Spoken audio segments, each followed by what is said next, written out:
I landed a $15 million deal for the company. Then my boss fired me, forgetting I was the key contact for the investors. The alarm blared at 4:30 a.m. for the third time that week. I wasn't even tired anymore. My body had adapted to this new normal of minimal sleep and maximum effort. For 6 months, I lived and breathed that deal. I whispered this to myself as I splashed cold water on my face, a daily affirmation that had become my mantra. The bathroom mirror reflected a man I barely recognized, Ryan Mitchell, 34, with dark circles under once bright eyes and a 5 o'clock shadow that had graduated to something more permanent. The Astor Group investment wasn't just another deal. At $15 million, it represented the largest potential infusion of capital in our company's 8-year history. More importantly, it was my ticket to proving that I belonged in the executive suite, not just hovering outside it as Director of Business Development. The coffee machine whirred to life as I scrolled through overnight emails from Singapore. The investors there operated on a completely different clock, which meant I was essentially working 2 shifts. My wife, Melissa, had stopped asking when I'd be home for dinner. The answer had been the same for months. After the Astor deal closes. By 5:15 a.m., I was in my car, rehearsing talking points for the 9 a.m. call with Johannes Weber, Astor Group's meticulous CFO who scrutinized every projection as if looking for hidden landmines.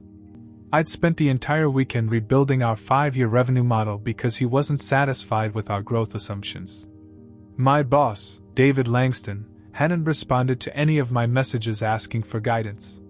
David was SVP of Strategic Partnerships, a title that seemed to involve taking credit for others' work while maintaining plausible deniability when things went south. We had a complicated relationship. He'd hired me 3 years ago, promising mentorship and growth opportunities. What he'd delivered was something entirely different, a masterclass in corporate drama and self-preservation. Quarterly projections need more detail. Read his text message from last night at 11:38 p.m. No greeting, no acknowledgement that I'd already sent him 3 increasingly detailed versions. Just another demand, tossed over the wall at an hour when he knew I would feel compelled to address it immediately. Which I did, of course. The office was empty when I arrived at 6 a.m., just how I liked it. I could think clearly in the silence, mapping out strategies and contingencies without interruption. I made a fresh pot of coffee and set up in the small conference room I'd unofficially claimed as my room. The walls were covered with sticky notes tracking each investor concern, each document request, each follow-up task. My phone buzzed. A text from Melissa. Breakfast? I can bring something by the office. A pang of guilt. When was the last time we'd had a proper conversation, much less breakfast together? 3 weeks ago? 4? Can't today. Weber call prep. Rain check? Love you. 3 dots appeared, disappeared, then reappeared. Finally. Love you too. The subtext was clear. Disappointment, resignation, the tacit understanding that this deal had consumed our lives. But she knew what it meant to me, what it could mean for us financially if my bonus came through. The down payment on the house we'd been eyeing in Westchester.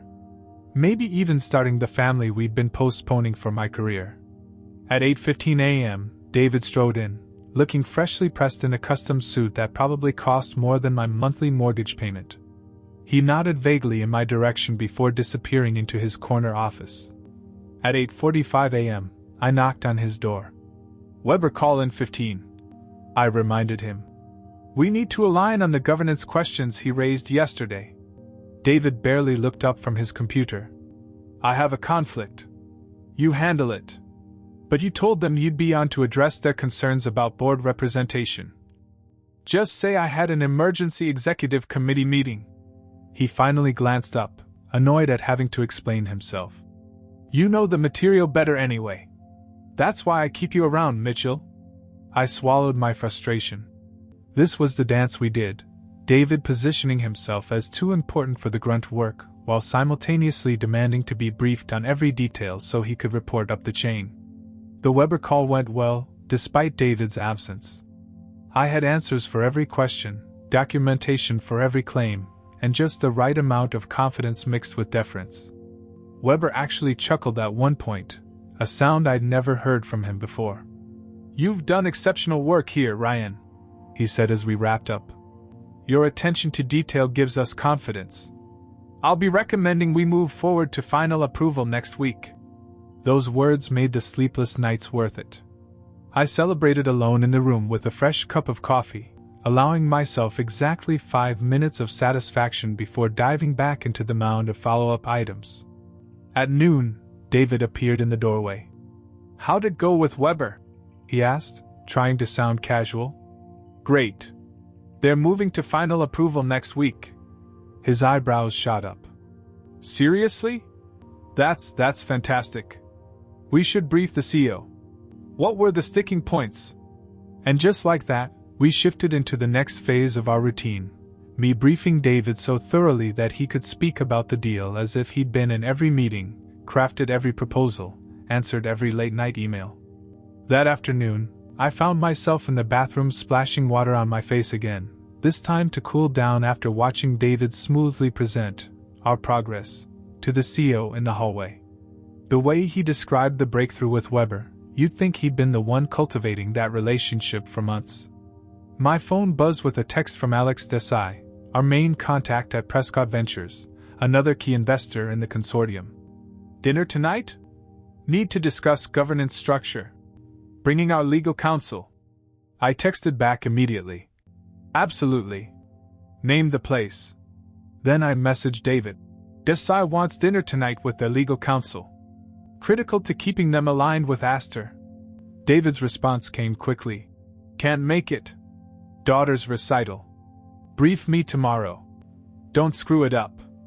That night, as I sat across from Desai and their stone-faced attorney at an overpriced steakhouse, answering questions about veto rights and liquidation preferences, I realized I hadn't eaten a proper meal all day. My stomach growled audibly as Desai's lawyer questioned our founder's ability to maintain control after the investment. "Sorry," I said with an embarrassed smile. "Been running on coffee and determination today." Desai laughed.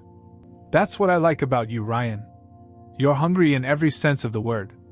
I couldn't help but think about how many of these dinners, calls, and weekend email marathons David had missed. Yet in every executive summary, in every board update, his name appeared prominently while mine was buried in the acknowledgments, if it appeared at all. At 11:30 p.m., I finally pulled into my driveway. The house was dark except for a small lamp in the living room window, Melissa's signal that she'd waited up but finally given in to sleep. I sat in the car for a moment, too exhausted to move, replaying the day's small victories and hidden slights. For 6 months, I lived and breathed that deal. The mantra had a different tone now, an edge of resentment creeping in. But I pushed it away. The end was in sight. The deal was nearly closed. Soon, everyone would see what I had accomplished. I had no idea then that my greatest challenge. The day the deal was set to close, I arrived at the office earlier than usual. By 5:30 a.m., I was cross-checking the final transfer documents and confirmation protocols. Every detail needed to be perfect. After 6 months of relentless effort, the finish line was finally in sight. My phone buzzed with a text from Johannes Weber. "Looking forward to making this official today, Ryan." I smiled. The relationship I'd built with the Aster Group had become one of mutual respect. They trusted me, and that trust was about to deliver $15 million to our company's future. David strolled in around 9 a.m., coffee in hand, looking unusually cheerful. "Today's the big day, huh?" he said, leaning against my doorframe. "Yes, sir. Just waiting for the final signatures and wire confirmation. Great work, Mitchell." He paused, then added, "The board's meeting this afternoon. I'll make sure they know how hard the team worked on this." The team. Not you. The subtle language of corporate erasure wasn't lost on me, but I was too exhausted and too close to the finish line to pick a fight. "Appreciate that," I said instead, returning to my email. By noon it was done. The wire had cleared. The documents were signed. Champagne should have been popping, but strangely, the office remained quiet.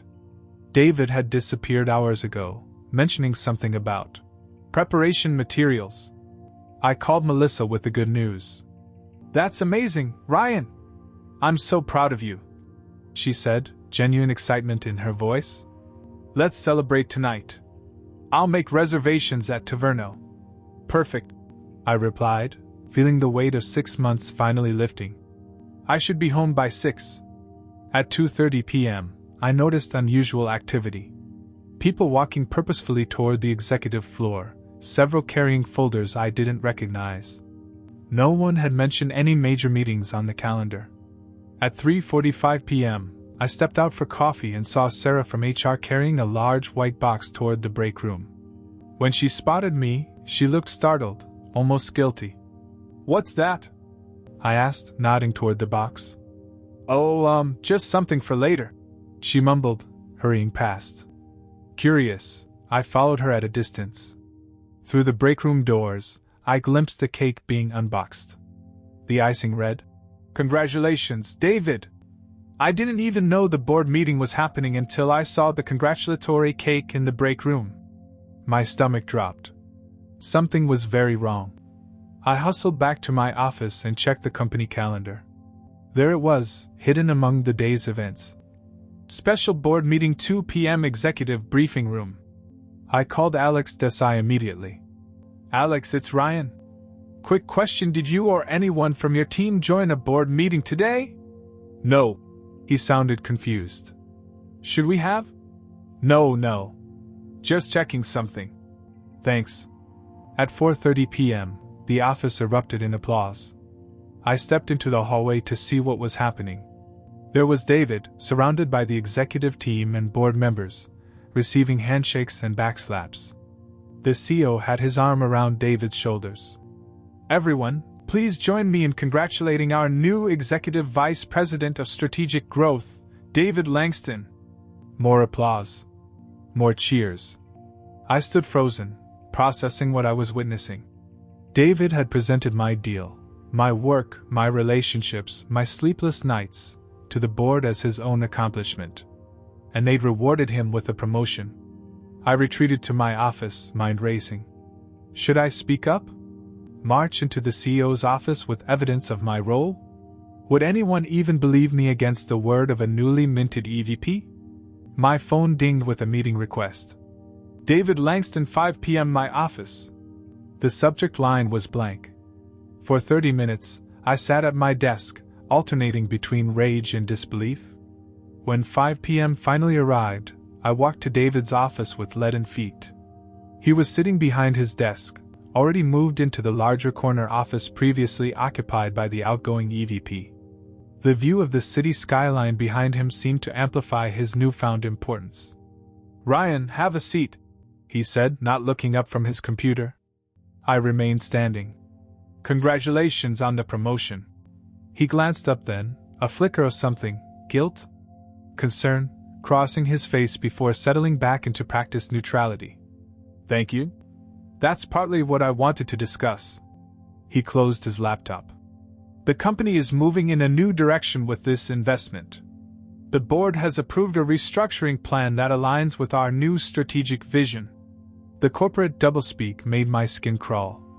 "And?" I prompted. "And after careful consideration, we've determined that your role doesn't align with where we're headed." He pushed a folder across the desk. "HR has prepared everything. Your employment ends today." The words hit like physical blows. "You're firing me? The day the deal closed?" "I prefer parting ways," David said, his voice clinically detached. "It's nothing personal. You're just no longer a cultural fit for the organization we're building." Not a cultural fit. The ultimate corporate non-reason for termination. "The deal was my work," I said, my voice dangerously quiet. "Every model, every projection, every relationship. You barely showed up." David sighed, as if I were a child having a tantrum. "Ryan, this is business. The work you did was for the company, not for personal credit. I'd hoped you'd be more professional about this." Within 20 minutes, I was being escorted out by security, my personal items in a cardboard box, my company phone and laptop confiscated. As the elevator doors closed on my career, I caught a glimpse of David already in a meeting with my team, smiling as if nothing had happened. Fired. Just like that. No severance. No explanation that made sense. The security guard escorting me to the exit had the decency to look embarrassed. He'd been working in the building since I started at the company 3 years ago. We'd exchanged pleasantries countless mornings as I arrived before dawn. "Sorry about this, Mr. Mitchell," he mumbled as we reached the lobby. "Doesn't seem right." I nodded, unable to form words as the reality crashed over me. My cardboard box felt absurdly light for 3 years of professional life. A framed photo of Melissa. A succulent I'd neglected during the deal's most intense phase. A coffee mug from last year's company retreat with the ironic slogan, "Loyalty above all." Outside, the late afternoon sun felt offensive in its brightness. People streamed past on the sidewalk, heading home from their secure jobs, completely unaware that my world had just imploded. I stood there, briefcase in one hand, humiliation box in the other, with no destination in mind. My phone buzzed. "Melissa. Hey! Just confirming our reservation for 7 o'clock. Should I meet you there or at home first?" The reservation. Our celebration. The cruel timing made me laugh out loud, drawing concerned glances from passers-by. "Change of plans?" I said, my voice hollow. "I'll be home soon. Is everything okay? You sound strange." "I'll explain when I get there." The Uber ride home was a blur.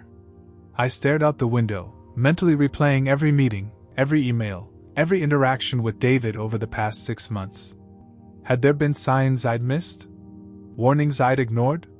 Or had I been naive enough to believe that excellence would be recognized and rewarded? When I walked through our front door, Melissa took one look at the box in my arms and knew. "No," she said, her face falling. "They didn't." "They did." I set down the box and collapsed onto the sofa. "David took all the credit for the deal. Got himself promoted to EVP. Then fired me the same day. That's insane. What about severance? What about all the overtime you put in? The weekends? The middle of the night calls? According to HR, I'm not entitled to anything beyond my final paycheck. They're calling it a performance-based termination." Melissa's expression shifted from shock to fury. "Performance-based? After you just closed a $15 million deal? That's fraud." I had no energy left for anger. The adrenaline had drained away, leaving a cold, empty feeling in my chest. "I need to contact the investors," I said, reaching for my laptop. "Johannes and Alex should know what happened. At the very least, I owe them an explanation for why I'm suddenly disappearing." But when I tried to log into my company email, access was denied. My accounts had been deactivated within minutes of my termination. My contact lists, email history, files, all instantly beyond reach. I tried calling Johannes from my personal phone, but the call went straight to voicemail. Same with Alex. Same with every investor contact I tried. The company had moved quickly to cut me off completely. "They can't just erase you," Alyssa said, pacing our living room. "You have rights. We should call an attorney." "And say what? That my boss took credit for my work? That happens every day in corporate America." I stared at the ceiling. "Besides, my employment agreement includes a mandatory arbitration clause. The company holds all the cards." As evening fell, we sat in silence at our kitchen table, the celebration dinner forgotten. Melissa ordered pizza that neither of us touched. I checked my phone obsessively, hoping for some message from the investors, some acknowledgement that I hadn't imagined the relationships I'd built. Nothing. That night, I couldn't sleep. I lay awake, watching shadows move across our bedroom ceiling as cars passed outside. My mind kept replaying the moment of my termination, embellishing it with all the things I should have said, the evidence I should have gathered, the stand I should have taken. Around 3 a.m., I got up and moved to the living room couch, not wanting to disturb Melissa with my restlessness. I opened my laptop and began drafting emails to my personal contacts at each investment firm, carefully explaining what had happened without sounding bitter or accusatory. But I didn't send them. What would be the point? David would have already contacted everyone, spinning some story about my departure. Maybe I'd been burned out. Maybe I'd made crucial mistakes he'd had to fix. Maybe I'd been insubordinate or difficult. Whatever narrative he'd crafted, it would be his word against mine, and he had the weight of the company behind him. At dawn, I sat on our balcony, watching the city wake up. Somewhere in that skyline, David was probably already in the office, stepping into his new role, leveraging my work for his advancement. The investors would be finalizing their plans for how the $15 million would be deployed. Life at the company would go on without me, my contributions already fading from memory. My phone sat silent beside me. No calls. No messages. No recognition of everything I'd built, everything I'd sacrificed. That's when it truly hit me. I wasn't just out of a job. I was erased. Disconnected. A ghost whose fingerprints were being systematically wiped away by the institution I'd given so much to. I had never felt so utterly alone in my entire professional life. 3 days after my termination, I was still in a daze. I'd barely left our apartment, oscillating between despondency and frantic job searches. Melissa had been incredible, patient, supportive, and righteously angry on my behalf. But even her unwavering belief in me couldn't fill the void where my professional identity had been. It was Tuesday evening. I was scrolling through job listings that felt like pale imitations of what I'd lost when my phone buzzed on the coffee table. Unknown number. Probably another recruiter. I almost didn't answer. My phone rang. It was an unknown number. I almost didn't answer. On the fourth ring, I picked up. Ryan Mitchell speaking. Ryan! Thank God. I've been trying to reach you for days. The voice was instantly familiar. Johannes Weber from Astor Group. Johannes? I sat up straight, suddenly alert. How did you get this number? From your LinkedIn profile. He sounded agitated, his German accent more pronounced than usual. What the hell is going on over there? We've been trying to schedule the first strategic planning session, and suddenly we're told to contact some new person we've never met. Then I hear rumors you're no longer with the company? The rush of vindication was immediate and intoxicating. They had noticed my absence. They were asking questions. It's true, I confirmed, trying to keep my voice neutral. I was let go on Friday, immediately after the deal closed. There was a pause, then a string of German expletives I partially understood from my college language courses. This is unacceptable, Johannes finally said in English. We built this relationship with you, Ryan. You were our point person. Our trust was in you, not in your company logo. I appreciate that, but... No, you don't understand. We have questions about the implementation timeline that only you can answer. Documents reference meetings we had with you that no one else attended. David Langston claims to be fully informed, but in our call yesterday, he couldn't explain basic aspects of the financial model we discussed with you in detail. My heart raced. David was already fumbling the ball. I'm sorry to hear that, but there's really nothing I can do. I no longer have access to any company materials. Johannes lowered his voice. Ryan, this is more serious than you might realize. The entire investment consortium is disturbed by this development. Prescott Ventures, Berkeley Capital, they're all asking the same questions. Alex Desai has been trying to reach you since Sunday. As if on cue, my phone buzzed with a text. Alex Desai, finally got your personal number from Johannes. Call me ASAP.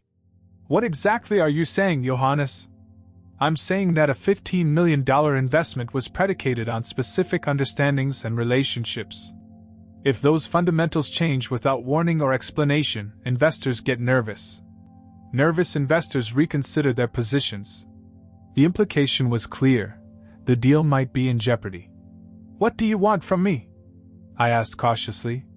The truth. What happened? Was there something about the company's financial position we should know about? Is there a reason you're suddenly gone immediately after the deal closed? I chose my words carefully. The official reason was that I'm no longer a cultural fit. Unofficially, I believe David Langston wanted exclusive credit for the deal to secure his promotion to EVP. Johannes was silent for a moment. And did he deserve that credit? No. The word came out more forcefully than I'd intended. I led every aspect of this deal. David attended perhaps 3 meetings out of dozens. He contributed nothing to the financial models, the projections, or the governance structure you approved. More silence. Then, that's what we suspected. Alex is contacting the board chair directly. This is a material misrepresentation. My pulse quickened. Johannes, I don't want to be responsible for tanking the deal. Despite everything, I still believe in what we built together. The deal isn't finished, Ryan. But transparency is non-negotiable when $15 million is at stake. The board needs to understand that. After we hung up, I sat motionless, mind racing. Within 20 minutes, my phone was lighting up with messages. Alex Desai. Catherine Liu from Berkeley Capital. Even Rajiv Mehta from Prescott's Singapore office. The consortium was mobilizing. By midnight, I'd spoken with representatives from all 5 investment firms. Each conversation followed a similar pattern: shock at my termination, confusion about the new points of contact, and frustration with David's inability to address their specific concerns.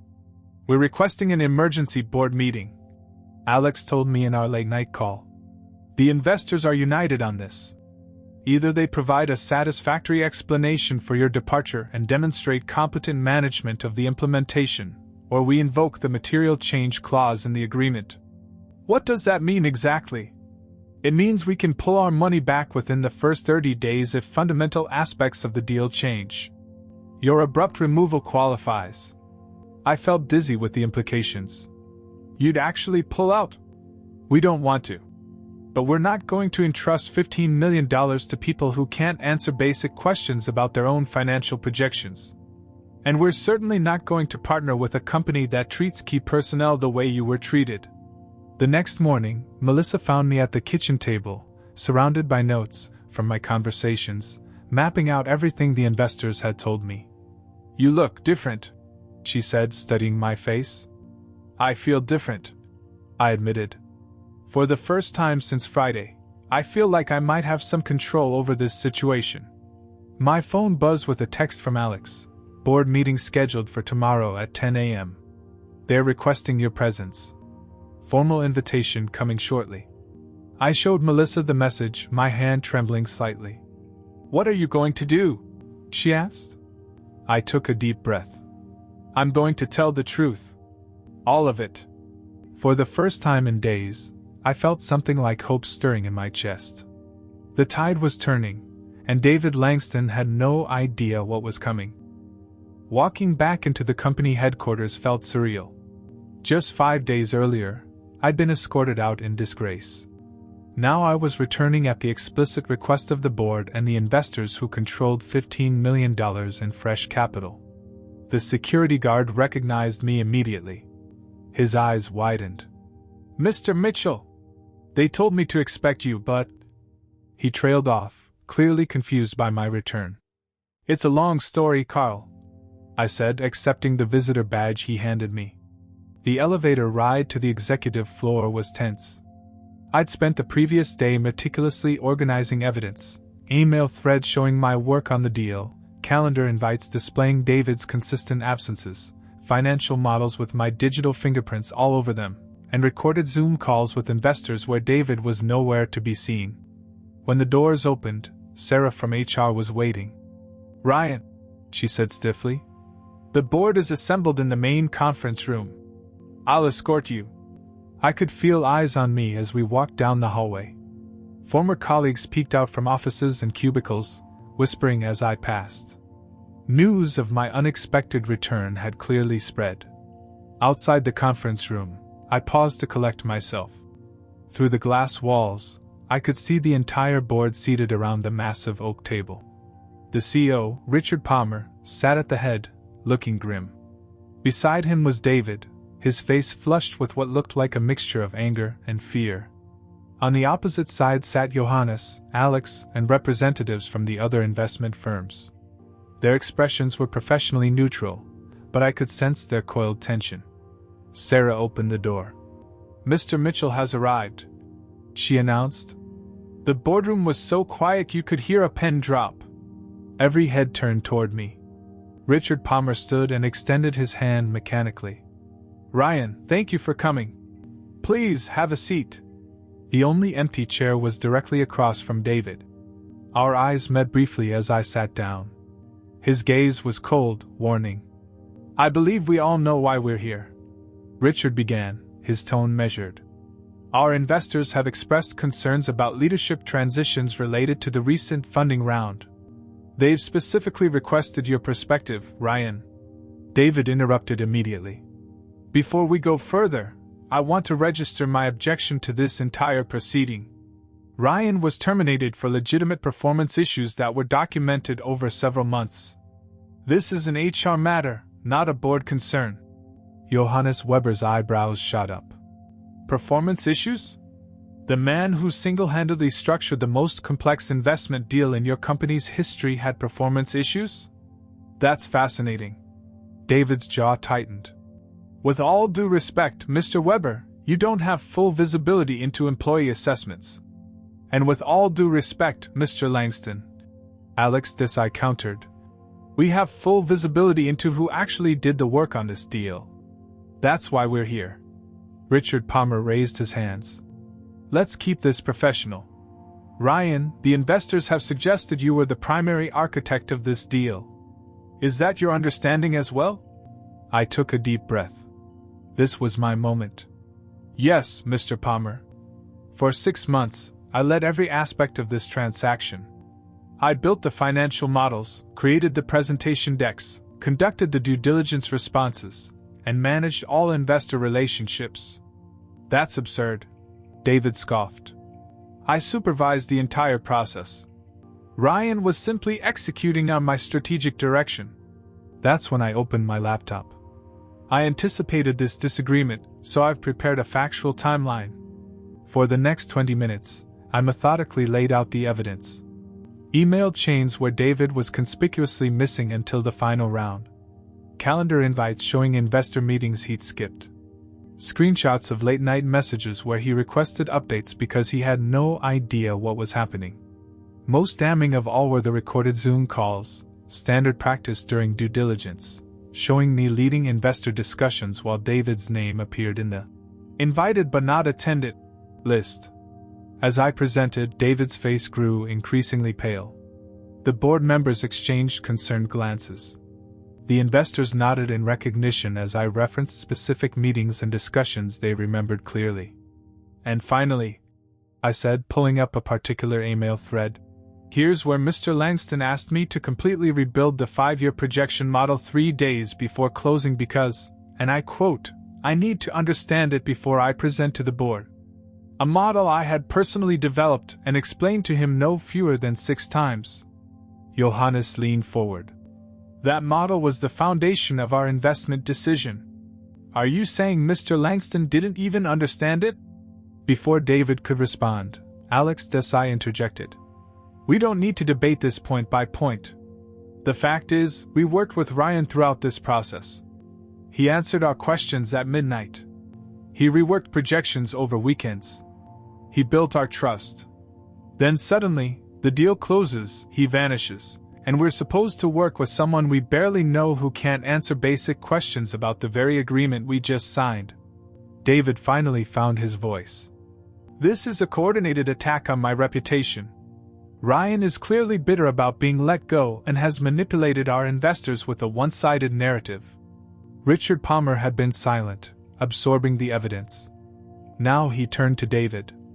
If Ryan's narrative is one-sided, please show us evidence of your direct contributions to this deal. David stammered. My role was supervisory. I don't need to document every conversation or direction. So you have no documentation of your leadership on the largest deal in company history? Richard's tone had shifted from neutral to skeptical. The room fell silent again. After what felt like an eternity, Richard Palmer turned to me. Ryan, would you mind stepping outside for a few minutes while the board discusses this matter privately? I nodded and left the room, heart pounding in my ears. Through the glass, I watched as an intense discussion unfolded. David gesticulated wildly, his face contorted with desperation. Board members shook their heads. The investors remained stone-faced. 20 minutes later, Sarah opened the door. "They're ready for you."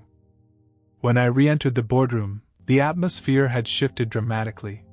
David's chair was empty. Richard Palmer's expression was a mixture of embarrassment and resolve.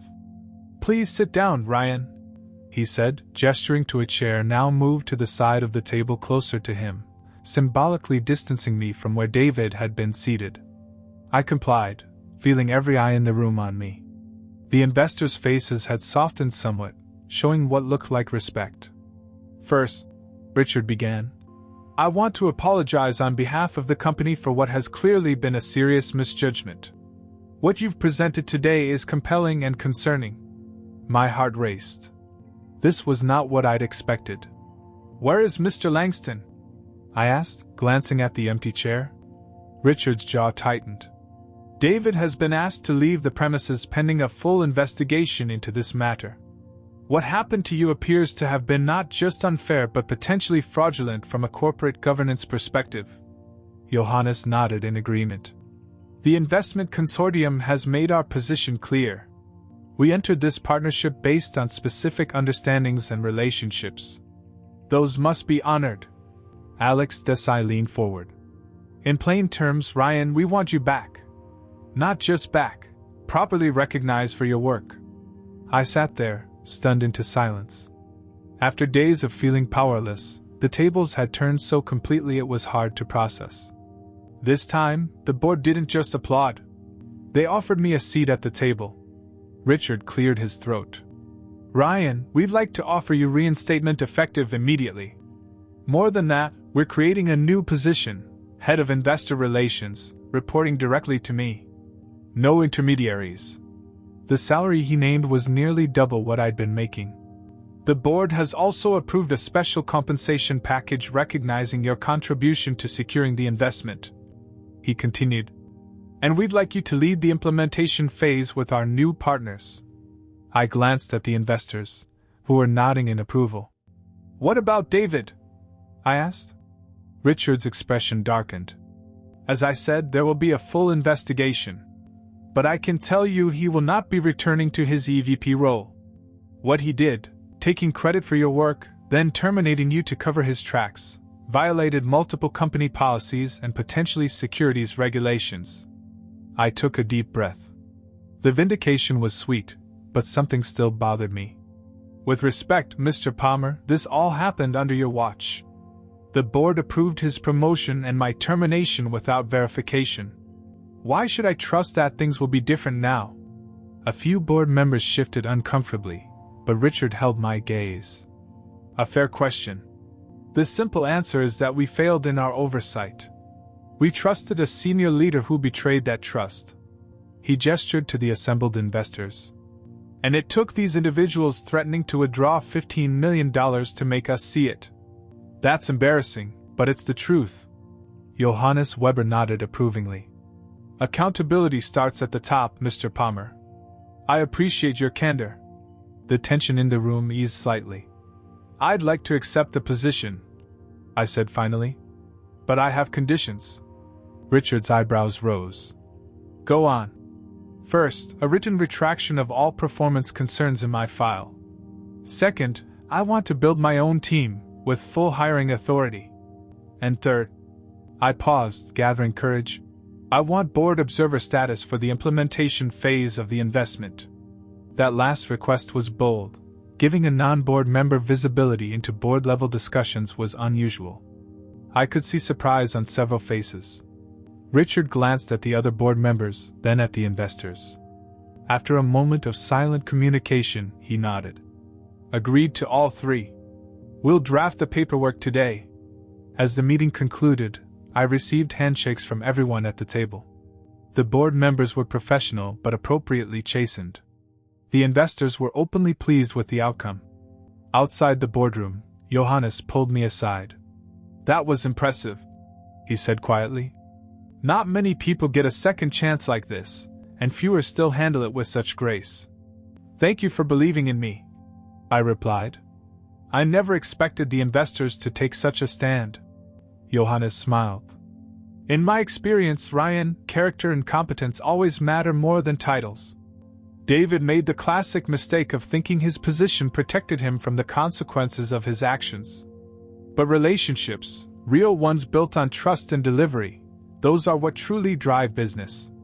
As I walked through the office toward what would be my new workspace, I saw Sarah from HR hurrying toward me, clutching a folder. I've been instructed to process your reinstatement immediately, she said, her earlier coldness replaced with almost obsequious helpfulness. And to escort you to your new office. The new office turned out to be David's corner suite with the city view. My few personal items had already been retrieved from storage and placed on the desk. Moving quickly was clearly a priority for the company now. On my new desk, I found my old company phone and laptop, hurriedly reactivated. When I turned on the phone, dozens of missed calls and messages from investors populated the screen, all from the days immediately after my termination. That evening, I called Melissa with the news. Her joyful scream was so loud I had to hold the phone away from my ear. We should go out and celebrate properly this time, she said. No interruptions, no work calls. Actually, I replied, looking out at the city lights from my new office. I'd like to just come home. We have a lot to talk about, including house hunting in Westchester this weekend. As I gathered my things to leave, I passed the empty office where I'd worked countless late nights on the deal. A different kind of exhaustion settled over me, not the desperate fatigue of overwork, but the earned weariness of vindication. The investors had kept their word. The board had made amends. And David? No one ever heard from him again in our industry circles. Rumor had it he'd moved to a different state, starting over where his reputation hadn't preceded him. As for me, I learned the most valuable lesson of my career: always keep receipts, and never underestimate your own worth.